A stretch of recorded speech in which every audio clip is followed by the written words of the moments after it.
Hello everyone, welcome back. Today we're picking up where we left off with discussing the functor of points. Last time we set up some of the machinery that we would need to discuss the functor of points in some amount of detail. We talked about some basic stuff from commutative algebra. In particular, we discussed the prime spectrum of a ring. We said a little bit about sheaves and pre-sheaves, and then we gave some ideas about what schemes are.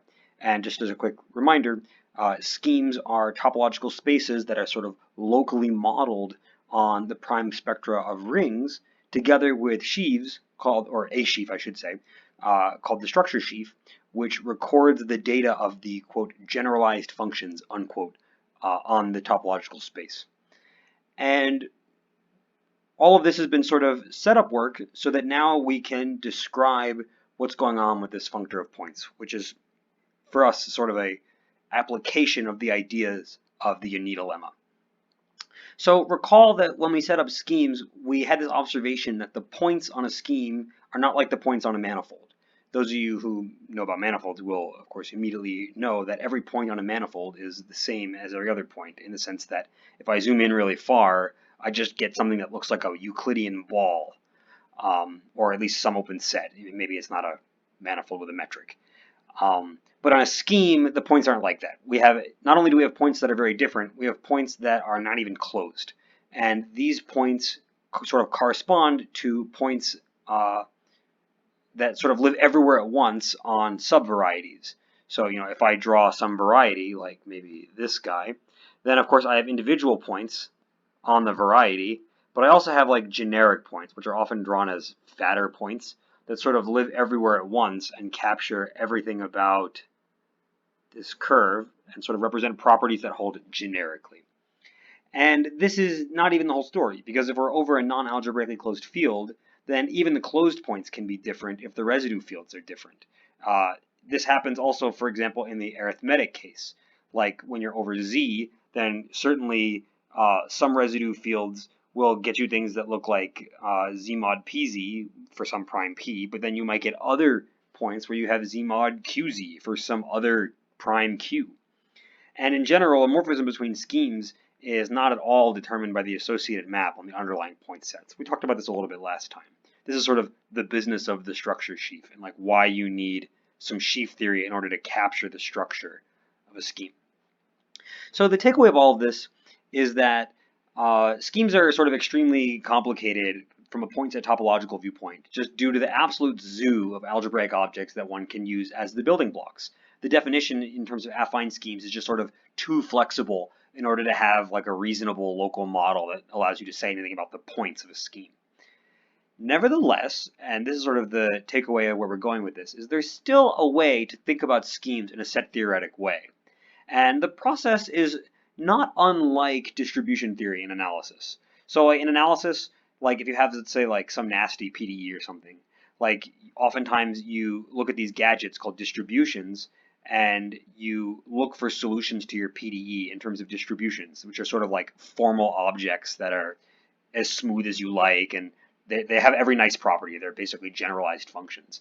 And after you show that solutions exist, then you do some work to see, well, which distributions that solve this thing actually come from classical functions. And we're going to do the same sort of thing here. I know it feels like we've done a tremendous amount of enlarging of these categories. Last time we started out with commutative rings and their opposite categories, the affine schemes. And then we enlarged that all the way to schemes. Well, now we're going to enlarge it even more, but this time we're going to do so in a way that is hopefully a little bit more reasonable. We're going to do this in the spirit of the Unit lemma. So we're going to produce these sort of generalized objects in a functor category, and then we'll be able to ask questions like, well, which sorts of objects in this category correspond to the classical ideas from algebraic geometry? And I'll show a couple of simple examples. So before we sort of get too deep in this, let's remember what's going on about forgetful functors, just in order to sort of recall the situation. So we remember that a forgetful functor is a functor from one category to another. Like a typical example is like groups to sets, or topological spaces to sets, or rings to sets, what have you, where the domain category, the objects of the domain category are thought of as objects in the target category plus some extra data. And then what the forgetful functor does is it just forgets that data.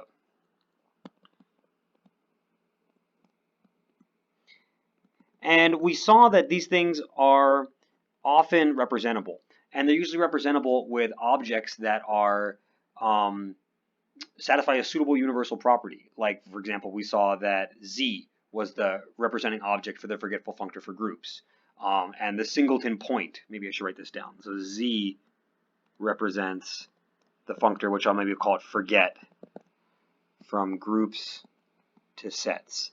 And then there was the singleton, which represents the forgetful functor from topological spaces to sets, and so on.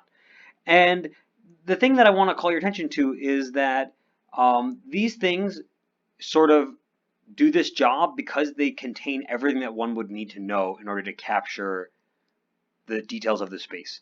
Like Z works as a representing object because maps out of Z are sort of determined by what they do to 1. And so the number of things that you can do with that is sort of indexed by the group elements. So the ability to send that 1 to anything sort of captures everything. Similarly with the singleton, like if I'm working with topological spaces, well, like what are the maps out of a singleton? Well, they can go to any point. So the maps out of the singleton into some space sort of capture as a set the set of all points that you can have. So it somehow is recording everything. The issue is that this is not always enough. One thing we didn't do previously is we didn't talk about non-examples of a forgetful functor of this type. So let me show you a non-example. Let's say we have the category of CW complexes. I don't know a good name for this, so I'll just call it CW. If you don't know what a CW complex is, just Google it. I don't want to spend too much time in this video sort of summarizing the definition, especially because I'm going to do that in a later distraction video. So let's just assume everyone's happy with this for the moment. If you have CW complexes up to homotopy, then the objects in this category are these complexes, again up to homotopy, and the maps are of course just the continuous maps. Now, then what is represented by the collection of maps from star, the singleton, into a specific CW complex that you might call X? Well, what you can do is all the homotopy classes of this thing basically then record the connected components. Because if I can hit, or I should say the path components, but for CW complexes, those will be the same thing. Because whatever this star goes to, if it hits one point in the path component, then I can do a homotopy that just moves that point along a path to any other point. So the collection of all such maps is then, by definition, the space of path components, which is denoted by pi 0 of x. Now, the catch is that this is not faithful. And there's really no way to pick any sort of better objects, because there's basically no points when you're working up to homotopy. Like, any point in a path component is just essentially the same as any other, and homotopy theory doesn't have an easy solution to this. Maybe a homotopy theorist in the Discord group or in the comments can come and tell me why that's not true. But as far as I'm aware, there isn't really any way to fix this. And algebraic geometry sort of has a similar problem talking about points, but it's not because there aren't points. It's because the points are just complicated. And so there isn't really a functor of points in the same way that you can use some object representing a forgetful functor. However, there's also no shortage of points like there is in homotopy theory. So we have tools, we just sort of have too many tools. And so the hard part is figuring out how do we hit all these objects with a morphism of schemes. And Grothendieck knew this, and he came up with the solution which we call the functor of points, which resolves this problem. And what it does is it considers not just a single object representing the forgetful functor, but instead we take all the possible objects. So what we do is we take a thing which we might call a structured set. I'm going to put this in air quotes because I'm not going to really elaborate. And we associate such a thing to each scheme X, which consists of all the sets of HOMs.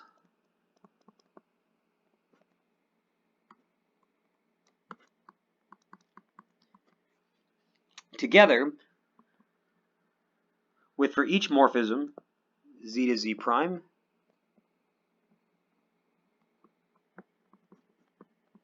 then we have to have the map obtained by composing.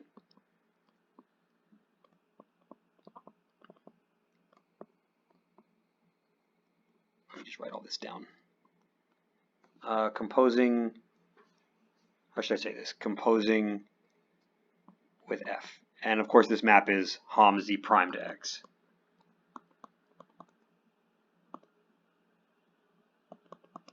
Like so. And this should basically be familiar, right? This functor of points of a scheme is a representable functor, and it's just our functor hx from the unity lemma. So this is just hx from scheme. Now we're dealing with scheme op to set. And this is our unita functor. Come on. It won't let me scroll. Am I like at the bottom or something? Maybe I'm just like, oh, no, now it lets me do it. Okay, cool. So what's going on here? So this unita functor in algebraic geometry sort of generalizes some intuitions that one has from classical varieties. Maybe to give an example, let's just take the sort of simplest case from a commutative algebra viewpoint. So let's take X, a scheme, an affine scheme, so spec of some ring, and let's do this over the integers. What that means is we associate to this guy a special map, a privileged map, to spec Z. And those of you who know some commutative algebra will know that Z is initial in the category of rings. So there's always one unique map out of Z into any ring because one has to go to 1. And so since specs are just the opposite category of rings, then there's a unique such map on the prime spectra. So we're not really imposing the extra conditions here. However, this lets us represent our affine scheme as a sort of variety over Z, where what we do is we adjoin some variables, and then we mod out by some equations. So this is sort of an integral variety. And if T is any other ring, you could think of this as like the integers or, you know, the p-adic integers or a field, doesn't matter. Then we can look at morphisms from spec T to spec R, which are of course dual to ring maps under our arrow reversing correspondence, R to T. And this is simply determined by the images of the xi. I didn't name this morphism, which seems like a mistake. But I think it'll be okay. And let's say let's actually, you know what, no, let's just name it. Let's call this phi, and I'll call this phi upper star because it's the map, and I'll call this phi. And then what we're interested in is phi of xi, we'll call those AI. Now, of course, a bunch of AI would define a morphism in this way if and only if they satisfy the equations. So if we were trying to cook up morphisms, then we would need to actually impose all of the AI satisfying Fi on those things equals 0. And so this notion sort of generalizes for us the idea of points lying on varieties and sort of being valued in whatever the thing is that we're starting from, so like a t-valued thing. In other words, these points in t sort of can be fit into this variety. And so all of this discussion sort of shows that hxt is exactly the sequences of elements. Maybe I should write this down. hx of t, that's not an x. hx of t is exactly sequences of elements a1 through an in T satisfying Fi equals 0. Okay, so what this shows, is that morphisms in this way, that the functor of points allows us to sort of bookkeep the morphisms in this way, and it sort of captures the idea of t-valued points. Now we can go a little further. This isn't the sort of the end of the story. In fact, the functor of points actually determines a scheme, even when that scheme is more general than a classical variety.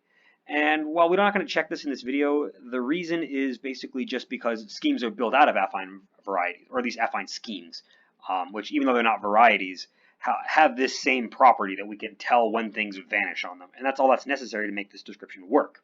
So all you have to do is basically just cover your scheme with some open sets and just sort of check this on all of them and then invoke the sheaf axioms. We leave the proofs to anyone watching who knows some things about this already or who's inspired to learn it. And sort of on the other hand, if the functors are different, then whatever that difference is, well, it has to be detectable in some affine. So this is actually an if and only if. So what we've done here is we've sketched a proof of the theorem that the functor of points determines a scheme. And that's completely reasonable, right? This is, again, the sort of unity lemma idea. Like if you know the maps, then you know the object. And this is sort of the same thing, except now we're doing it with lots of different objects, at least for the affines.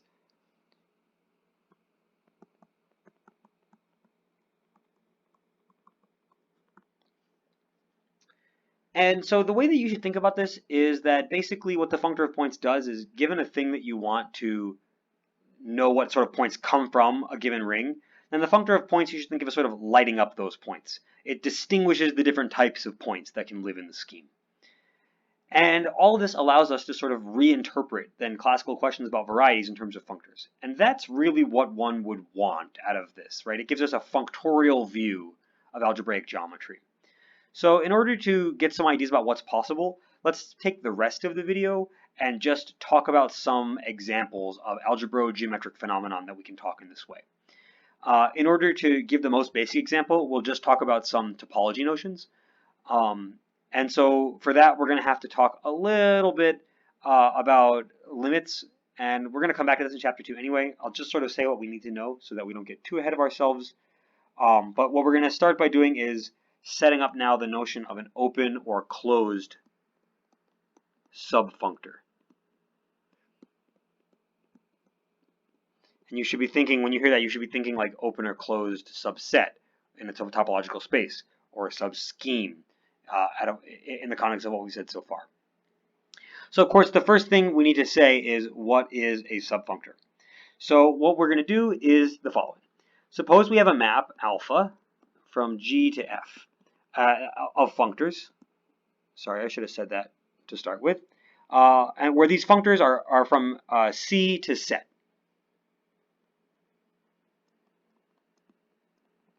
Now we're going to call this map alpha injective.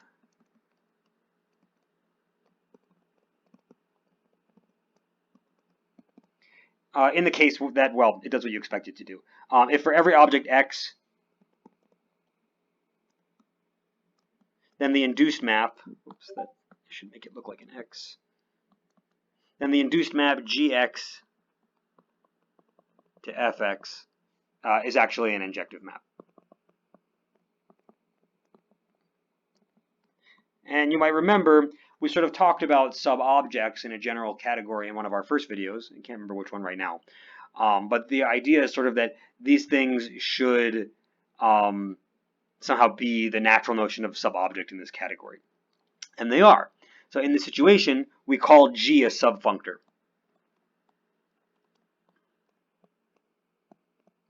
Of F. And of course, in the situation that we're going to be interested in, these are going to be functors of points of some suitable scheme. So in our setting, to be maybe a little bit more specific, if we have a subscheme, like we have U sitting inside X, some subscheme, then the functor HU will be a subfunctor of HX, which maybe I'll denote with our usual inclusion mapping notation. Or I could also write, HU is just a subset of HX, sort of depending on the context.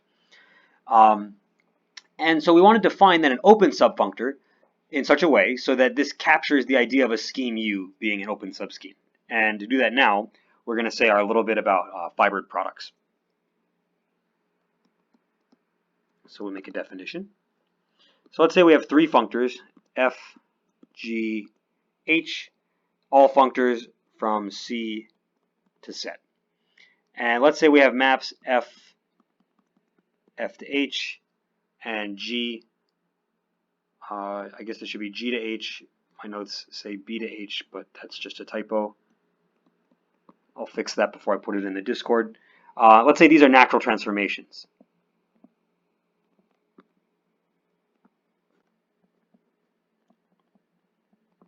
Then we can form the fiber product, which wow, that doesn't say anything. So we define F cross G over H as the following. It's going to be the functor from C to set, defined by the formula F cross G over H applied to Z will consist of all the ordered pairs in FZ cross GZ satisfying F of A equals G of B. Maybe that's why I got confused, because I used a B later on here. So all we're doing here is we're just sort of capturing the idea of taking the product and set, except we're sort of porting it over to this functor category world. And in particular, instead of just taking the product, which would be F cross G, the detail of F cross G over H comes from this condition that sort of imposes some compatibility on the objects that we're interested in. We only look at those objects that satisfy this compatibility condition. So with this in mind, now we can say what an open subfunctor is. And we're going to have to do this in the setting of rings, because that's the setting in which everything in algebraic geometry happens. But that's fine. So let's say now we have a subfunctor, which again we'll denote by alpha from G to F. In this case, these functors will be rings to set of functors. I should write this down. Of functors from rings. Commutative rings? Let's say commutative rings. Let's just be safe. Probably doesn't matter, but let's just be safe. So this will be called open if for each map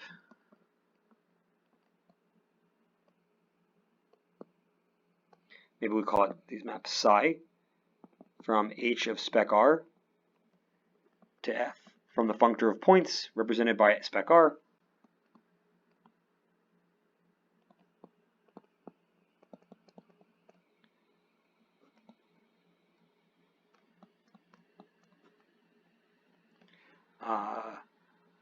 then the fibered product, which we will draw the diagram for in a second. Come on, let me scroll. Man, this thing really doesn't like to let me scroll.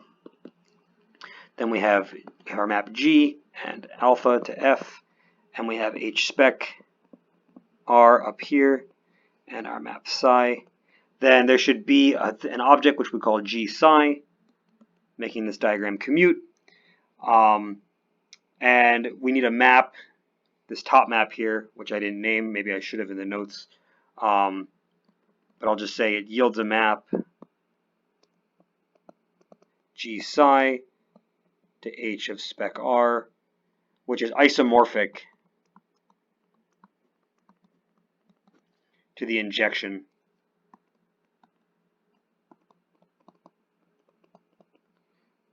from the functor represented by some open subscheme.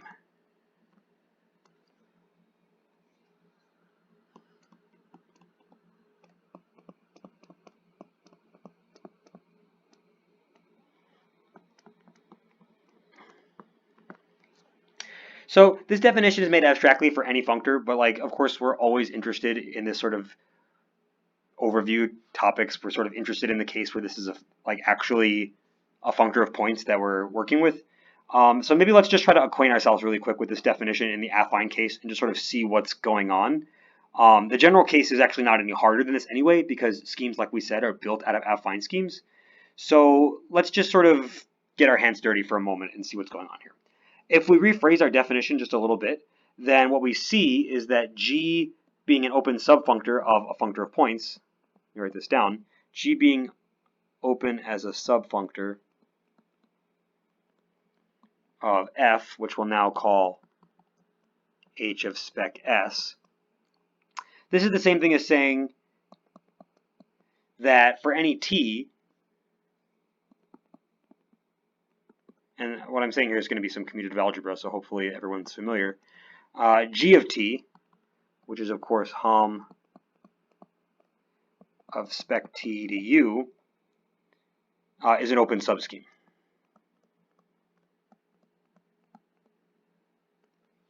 Oh, whoa, I'm getting ahead of myself. I want where u is an open subscheme. And so in particular, we can go a little further. If we have a phi in G of t, then this is the same as saying that phi is, I'm going to abuse notation, use another phi, but the point is it's some other phi followed by the inclusion.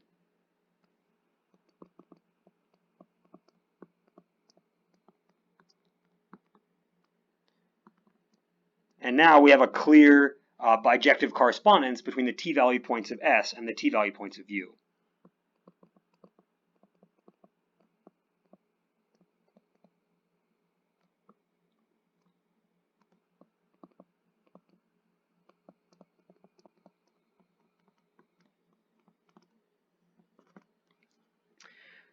Okay, so let's suppose then, just pushing on this a little further, let's suppose like U is just a basic affine. So in that case, since we know a base from the topology from last time, then that means that we can write U to be SF for some F. Remember, this is our notation for localization. And so what our rephrasing says is that we have this guy phi, and we want this to factor through U.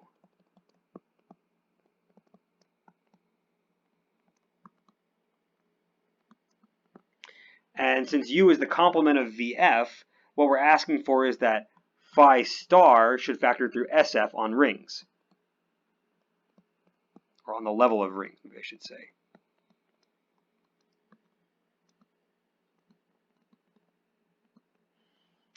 So this is the same thing then as saying, of course, that phi star of F is a unit. In other words, that it's invertible.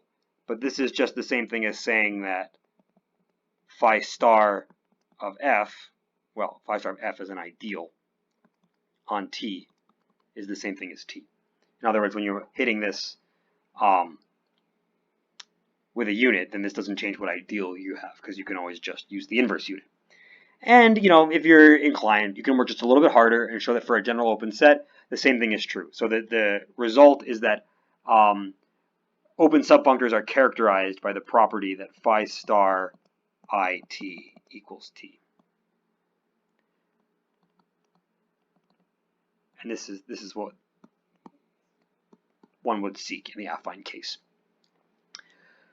Okay, so closed functors then are sort of defined exactly the same way. You make a similar sort of fibered product, and then you ask that this thing be isomorphic to the inclusion of a closed subscheme.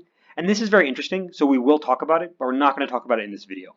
And the reason is because the most exciting examples that one can show in a half hour or so come from this object called the Hilbert scheme, which is used to sort of parameterize varieties with particular geometric properties. This is very interesting stuff. The only issue is that we need to know a little bit about homological algebra, and you need this sort of technical condition from commutative algebra that would probably deserve a video in its own right called flatness. And what flatness says is that the effect of the tensor product on short exact sequences is, well, nothing. It says the tensor product is exact. But in order to sort of say what this has to do with geometry and to draw the nice pictures that will make this exciting, we would need to build up this machinery. So let's not do that. Instead, let's talk about one other thing that I think everybody watching this will be able to appreciate, which is group schemes. And there's a lot one can say about group schemes, so I'm not going to say too much. Also, we've been talking now for almost a half an hour. But I want to say a little bit about group schemes because I think everybody sort of knows that groups are these objects that capture symmetry. They sort of inform us about what kinds of, maybe symmetry is not the right word, but what kind of like auto-equivalences a space has. like automorphisms, if you like. And so similarly, one expects naturally that groups in algebraic geometry should be these interesting objects that are sort of scheme theoretic things that capture this same notion of symmetry. So since everyone sort of has this idea about what groups are, then it's not so difficult to say what a group scheme ought to be. What we're asking is that our functor of points, which we might call HG, now rings to sets, this should factor through groups. And when this happens, the object we have is a group scheme.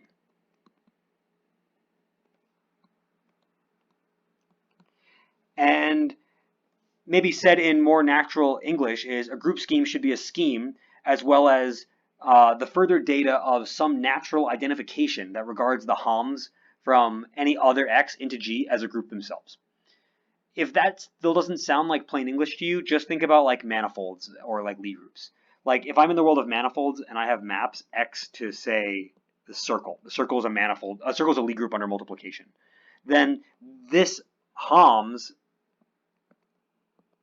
are also a group under pointwise multiplication.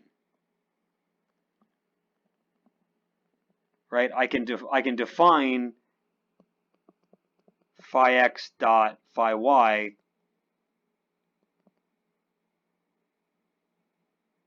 I guess this is actually it. I don't have to do any definition. Even though x and y themselves don't have any natural notion of multiplication on them because they're just points in some general manifold, I can still define this.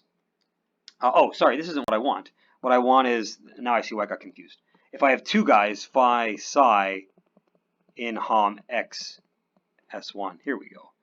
Then I can multiply these guys phi x times psi x, and I can declare this to be phi times psi of x.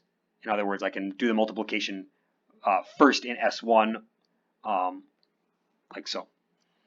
Okay, so what the Unito lemma is telling us then is that we're asking for these properties to be, how do I say this? We're asking for the properties of a group to be captured on the level of schemes. So we have to ask ourselves, well, what does it take to be a group, and how do we formalize this in terms of morphisms? And this is really straightforward, actually, because we know the properties of a group, and they're just the conditions that we need to have, of course, the group operation, which we might call multiplication. And so this tells us we need a map from G cross G to G, and this will represent our multiplication map. And we need a map, which we might call inversion, also G to G.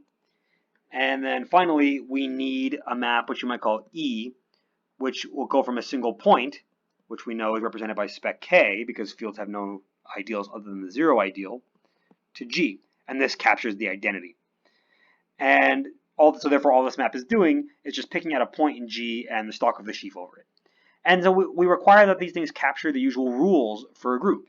So I won't write them all up, but for example, the associativity map would say that if I have G cross G cross G, then I should be able to do first 1 mu, which sort of has the effect of doing nothing to the first component and multiplying over here. Or, maybe I don't know how to really notate this effectively. I could also, come on, undo, thank you. I could also go this way. Oh, I didn't write the mu. I could also do mu1, which sort of takes these two first and does one on the other.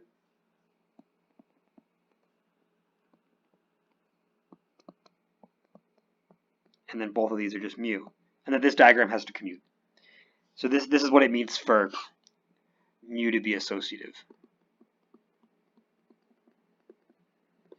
And probably later on in these video series, we'll talk about group objects in a general category, where I'm going to give almost exactly the same definition, except instead of this being done in the world of schemes, it'll be done in whatever the category is. In fact, I don't think I even said the word scheme anywhere so far. I think I've just been assuming that everyone knows we're working in the world of schemes because we're talking about group schemes. So really what I've done here is define what a group object is in a general category. Anyway, then you would need similar definitions for not for associativity, for inversion, for the action of the identity to be trivial, and you just write on all these diagrams doing the natural things they do to satisfy the equations that we're all familiar with from undergraduate algebra, and you've said what a group scheme is. So why are we doing this? Well, it's actually really easy to give examples of familiar group schemes. And many of the groups that you guys know are actually already group schemes if you set them up in this world. For example, the group GLN can be turned into a group scheme in a natural way by defining it to be the affine scheme of invertible integral n by n matrices.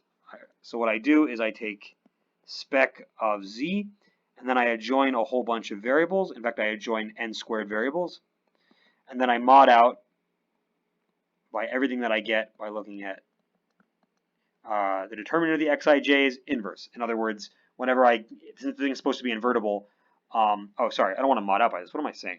I need to adjoin these numbers also. I need to adjoin the reciprocals of the suitable fractions. Whoa. Don't mind me. I don't know what I'm talking about. Okay. And so this gives us a notion of a definition of GLN, but what we want is to make this sort of more functorial. So in order to do that, we'll have GLN blank, or maybe GL blank N. What notation would I normally use? If I was doing this over R, I would write GLNR. So yeah, N blank. And this is a functor that will associate to every ring. This will cook up, maybe I do this in groups. And what this does is it takes a ring R and it maps it to GLNR, the invertible n by n matrices over R. And so the important thing about this is that the family of groups that we're so defining in this way will specify a scheme structure, because we have this ring, this spec Z adjoin Xij, also joining these determinants here, consisting of these n squared variables and their inverses. And the O'Neill lemma is telling us that since we know these maps, this specifies the scheme structure.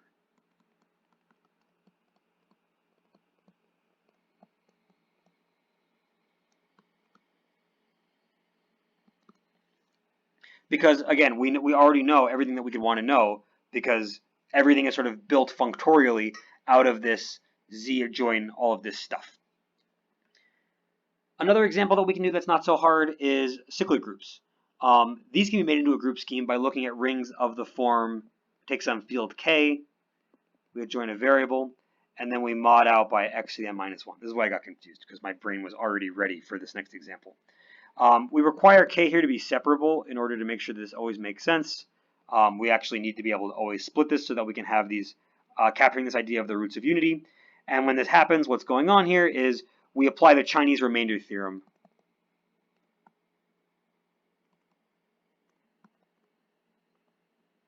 to this quotient.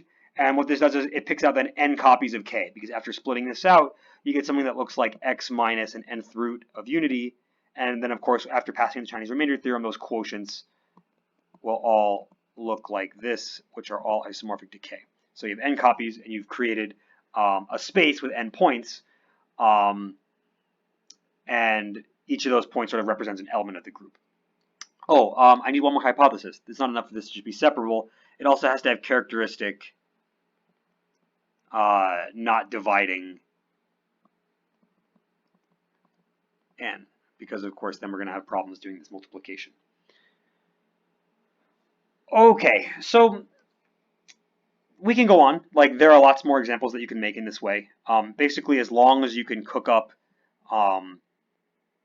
polynomials that sort of represent the relations of the group that you want, then you can cook up a group scheme by using this presentation. But there are also group schemes that are actually quite diverse, and hopefully we'll get a chance to come back to some of this stuff later on.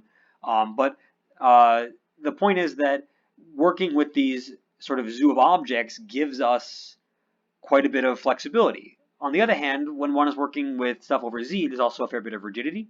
So there's some strange things where on one hand, many familiar objects have natural group scheme theoretic counterparts, but on the other hand, there can also be new and sort of exotic creatures. Like, for example, probably everybody here knows that every group of order p squared is abelian, and the way that you prove this, like you look at the center and then you look at the quotient, and you get a cyclic group, and then you show that if that's the case, then the thing is always abelian. However, because you have this sort of sheaf theoretic data, when you try to write down a functorial analog of being abelian, you will find that it's actually possible to find groups of order p squared that will not satisfy that functorial analog.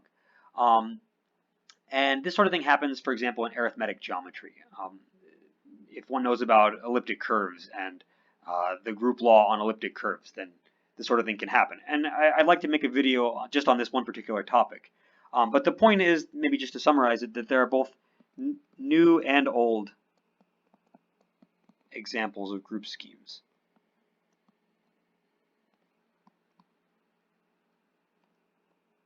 And the functorial viewpoint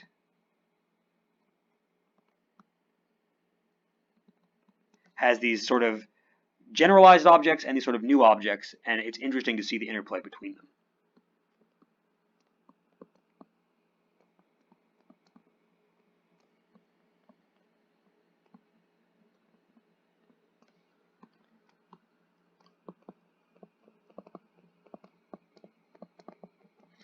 Okay. So I think this is enough. We've been talking now for 40 minutes, so this seems like as good a place as any to call it. We're going to go back, I think, after this to more normal stuff for a little bit. So next time we'll talk about adjunctions.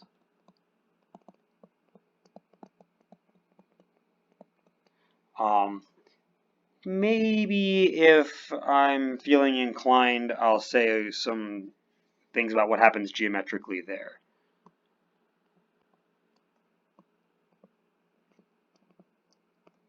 I don't know that we know enough yet. I don't think I will, actually, because I think the thing I wanted to talk about has to do with like push forwards and pullbacks, and that seems like the kind of thing that we need some more stuff to talk about. Like we'll have to talk about tensor products in some detail, and let's just do this after we've seen some homological algebra. This seems like a good place to stop. Okay, guys, see you next time. Hopefully you've enjoyed this.